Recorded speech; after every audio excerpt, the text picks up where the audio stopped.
Swayam Prabha. Digital India. Educated India.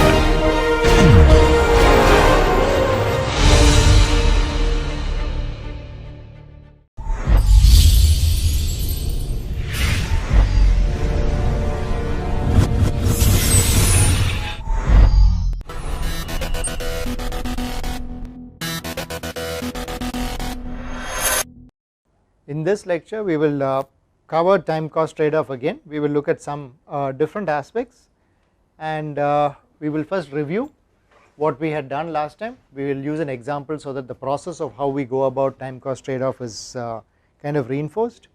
We will look at a tabulation approach. Okay, so this is a systematic way of doing this. We will look at how we can use a tabulation to systematize it, and then we will look at other influences such as bonus and penalty and how it can affect the time cost trade-off and especially overall project cost.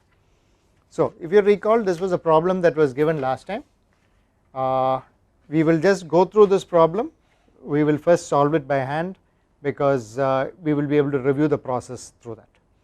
Now if we go into the next level, which is, if you recall, the process of time cost trade-off was to be able to, the various steps if you remember. Okay, first we had to identify activities on critical path, okay, and then compare the unit cost of crashing for the different combinations of activities on critical path, and then select the combination with minimum cost, and in case of ties, which in case of a tie activity, select the one which influences the path more, and then reduce the duration. Then you have to redo the network analysis and then go back to the step 1 as we had as it specified here. So if we take this problem, the first step is to actually go ahead and calculate the cost slopes. So you may recall that we calculated the cost slopes. Do you remember what the cost slope was? No, what is the cost slope? No, crash cost minus normal cost. Right. Normal duration minus crash duration. Right. So we are looking at the cost per day of crashing. Okay, so that was the slope. So here in this table, you remember, if we go back to the problem that was given, we had given you crash cost, normal cost, crash duration, normal duration. We have added 2 more columns to that. One is a cost slope, and 2 is the maximum amount by which the duration can be reduced. Okay, so these are the 2 columns that have been added. So here we will see a number like 300 is obtained by subtracting 3900 from 3600, and the number of days is only 1. You can reduce it only by 1 day, so that is 300. Okay, so similarly the remaining values have been calculated. Now the value here 44,500 is the total value, total cost of the project if everything is done in normal duration. Okay, so this forms the basis for a crashing process, and we have this as the basic network diagram. So if you follow the precedence relationship that was given there, this is the basic network diagram. Now let us use this as a basis and solve the time cost trade-off.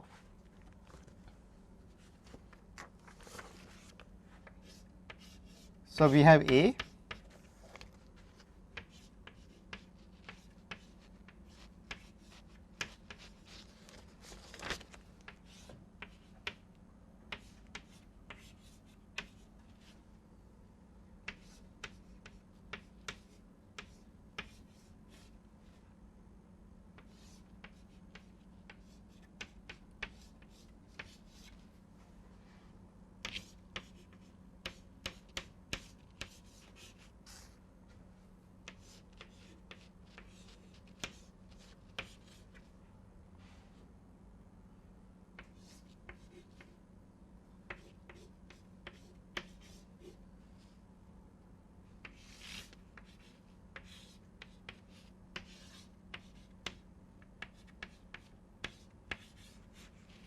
is that okay?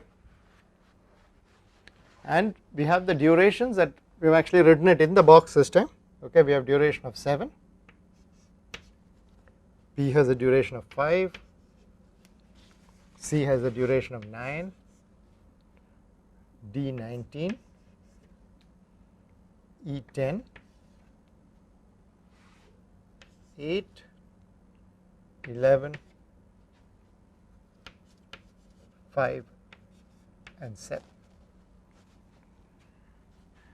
Okay, we have the values, as you can see the forward pass and backward pass have been done.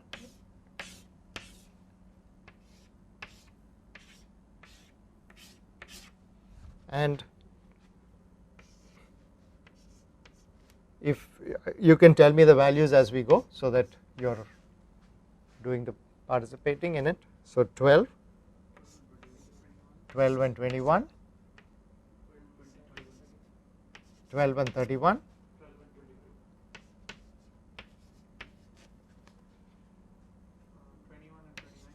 21 and 29,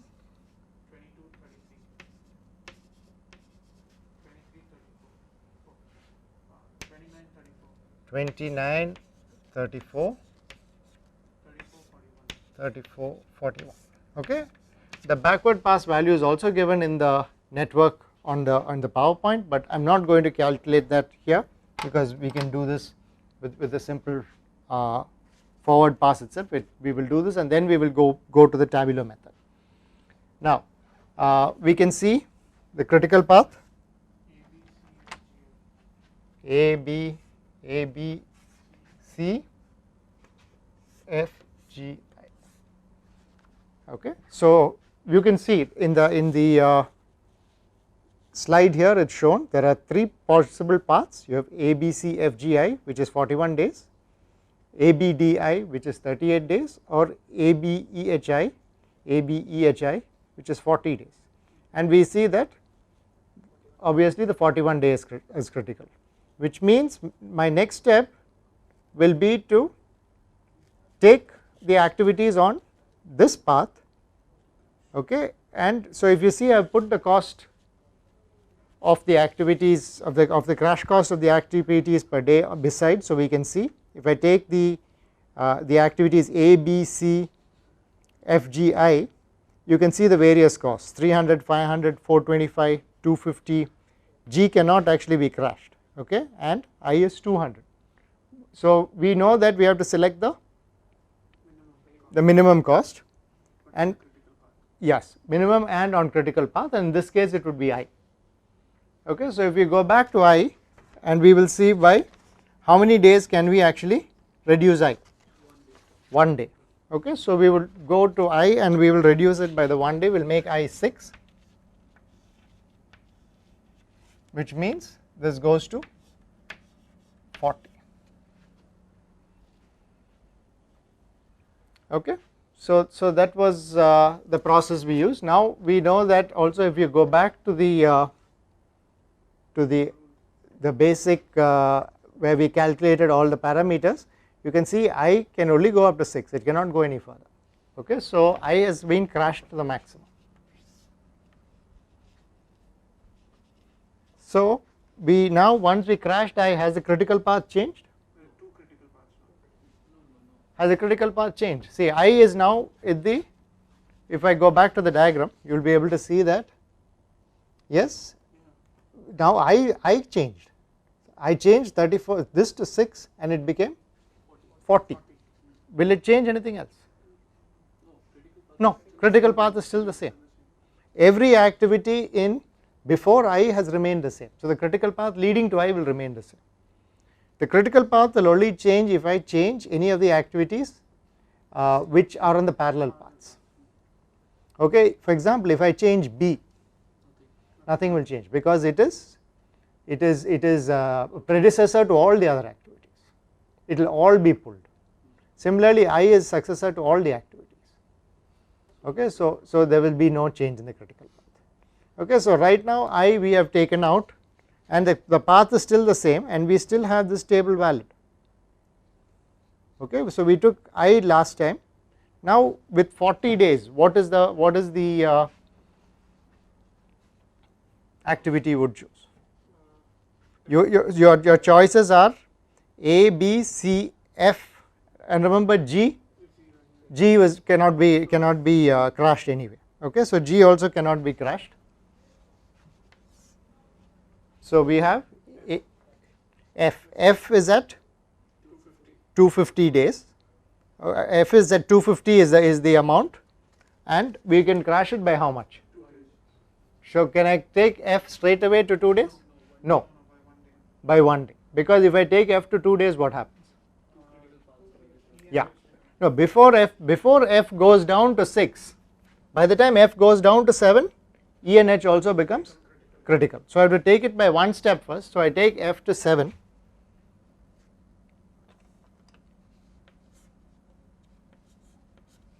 okay. Now this goes to 28,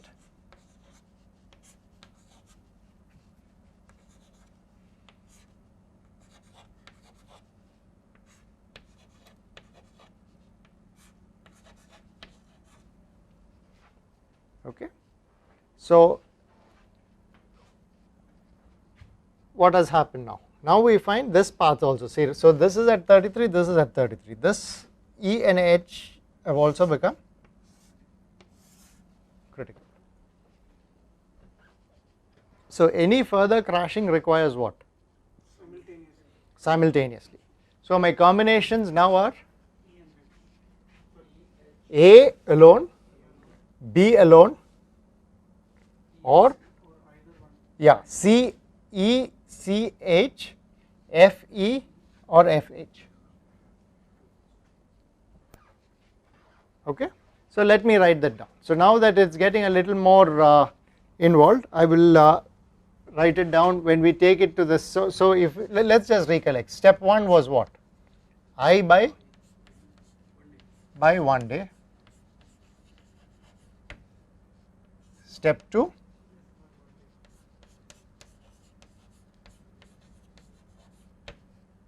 step 3, we have a choice, either A, B, okay, we have, then we said C E, C H, F E or F H. Okay, so what are the costs? You can read it from there. A would be 300,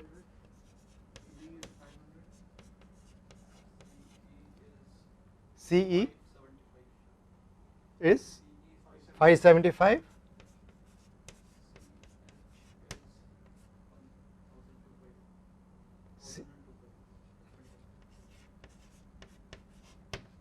FE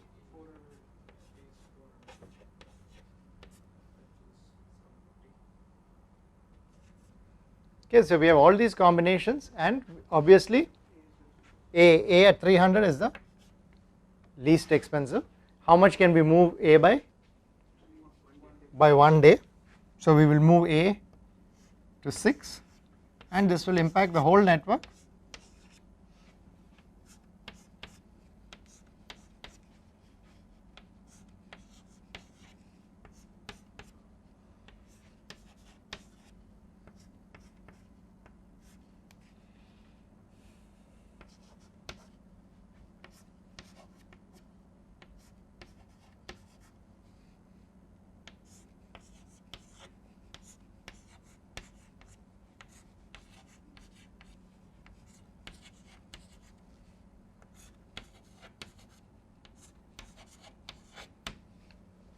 Okay. Any change in critical path? No, because it was an activity A that moved, it is predecessor to all of it. Okay, so now we have, and we have actually crashed A also to the max. What are our options now? F and E. Okay, so in the next option it is F and E, so I'll have to move F to 6 and E to 9. Okay, yeah. So if it is F and E there, so F to yes. So now I have reduced. So F has gone down by 2, and E has gone down by 1. So both have crashed to the maximum. Let me calculate the result. 20.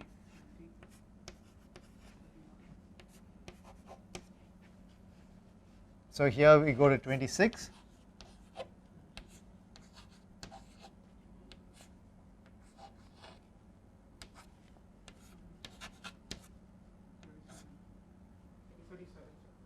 $37.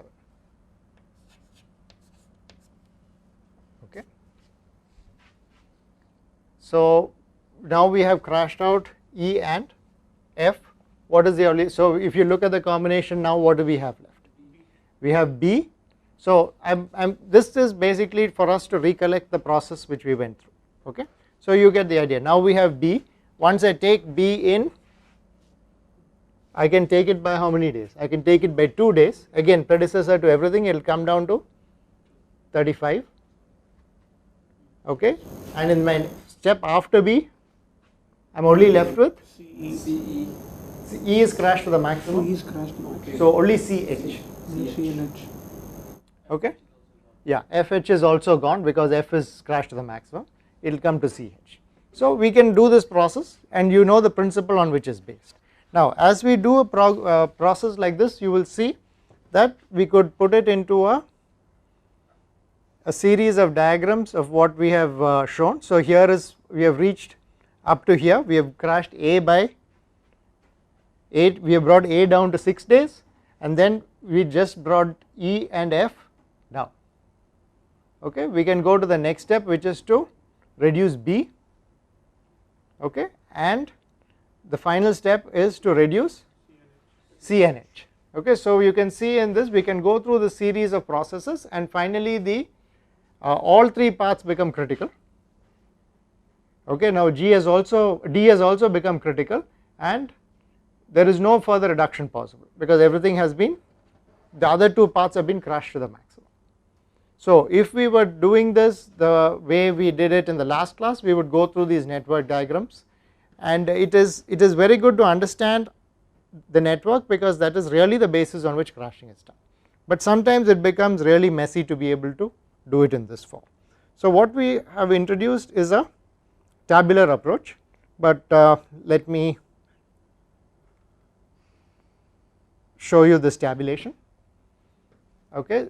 Here, so here what we have is the various activities of the network, the possible path. So you remember the 3 paths, ABC FGI, ABDI, ABEHI, okay, and we will write the cost slopes for each of these and the available crash time, and for each step of reduction we will go through an iteration and we will update it as we go. So let us see, first we enter the basic values. You can see that these are the, this is the amount by which I can reduce the activity, and this is the current path length. So for example, D does not participate in the ABCFGI activity, and F does not participate in this activity, H does not participate in this path. So take a look at the table and ask me if you have any questions.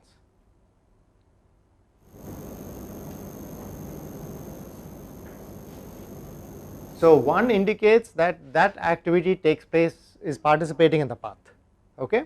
The cost slope, you are familiar with it, okay, that is the 300, the 500, all of that you are familiar with. The available time is the maximum it can crash. The path length is what is given at the bottom, is the length of each path. So our base is that this is the length of each path, and we know that G cannot be crashed any further, so we are putting an X, and this is the total cost of the normal duration activity, okay. So we go to the first step, okay, which was, now you have to still use a network, you have to understand from the network what is happening because you will have to keep path, but basically you have to, it gives you a way to express what you are doing. You have to crash I by 1 day, okay, which means you update what happens here. So you are going ABCFI, now you have crashed I by 1 day, there is no more space left to crash I, okay, and your path is reduced to 40, okay, and this path is reduced to 40, all the paths have reduced by 1, okay, and your cost has increased by 200, gone to 44,700. Okay. Similarly, we did the second step. So this was the this is the stage next, and then we remember we had I crash to the maximum. Then we crashed F, if you recall, by 1 day, and the same process is iteration 2, it went up by 250 and this is the resulting direct cost. Okay. Then A by 1 day, okay, and this is the result. Now we can keep track of the cumulative cost, direct cost, as we go through the process. We then crashed F and E by 1 day, okay, and resulted in this, okay, and you can see the changes in as we go through each iteration, the available time in each activity has also been updated. Then we went B by 2 days and the duration went down to 35, and the final was C and H by 1 day, and we end up with this final thing. Okay.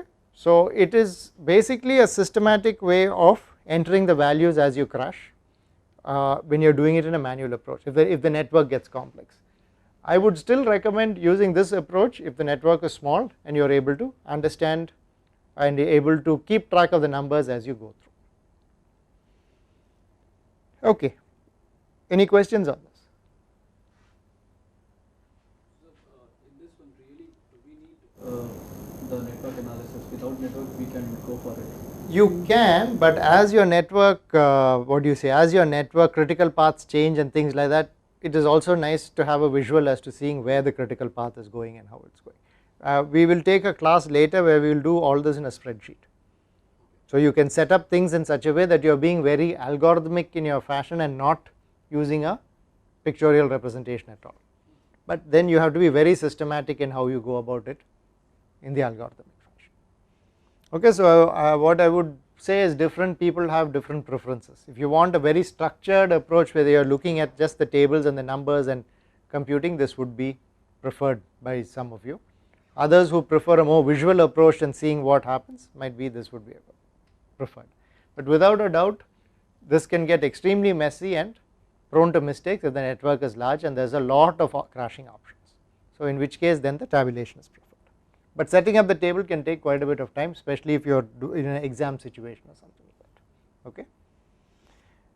Okay, now this is what we land up with as the total. So you remember the indirect cost was given at 200 per day. So you can see the we have done this calculation where we are showing the direct cost as it increases through the indirect cost at 200, the total indirect cost and the total direct plus indirect cost, and you can see from here that there are two areas, two durations at which the cost is minimum. Why is that? After that, it is increasing. Yes, No, I have two durations. Because the crashing of I, the cost was 200.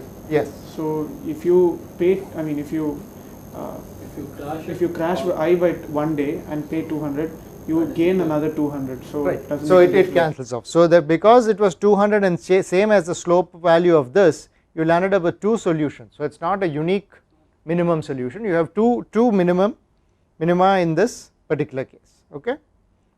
Are there any questions? So this is pretty straightforward, and you can, if we go to the 41 or 40 both give you the same time and same cost, and you will land up with a total cost graph which looks like this.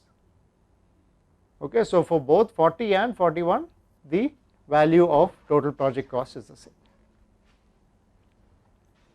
Now let us take, say the indirect cost is now 300 per day. Okay, so take a look and say what is the change that would happen?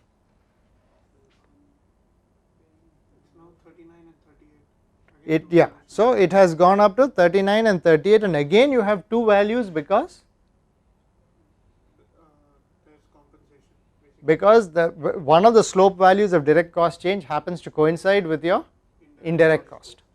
Okay, so because the value is exactly the same, like you said earlier, what you lose by charging for the direct cost, you gain exactly the same amount, so both days it remains the same. Okay. Now what if the indirect cost was say something like 350? It would have a unique, but between 300 and between 300 and 4. Okay, because so long as I spent 300 and gained 350, I am gaining. I spent 400 and gained 350, I am losing. Okay, so it would be on that value. Okay, so here we have the same values. Now this is, we have seen this is shifted to as because it is 300. Okay, so you need to get a feel of how the indirect cost influences the overall project cost, and why how the value of the indirect cost and the relationship or the slope of the direct cost value.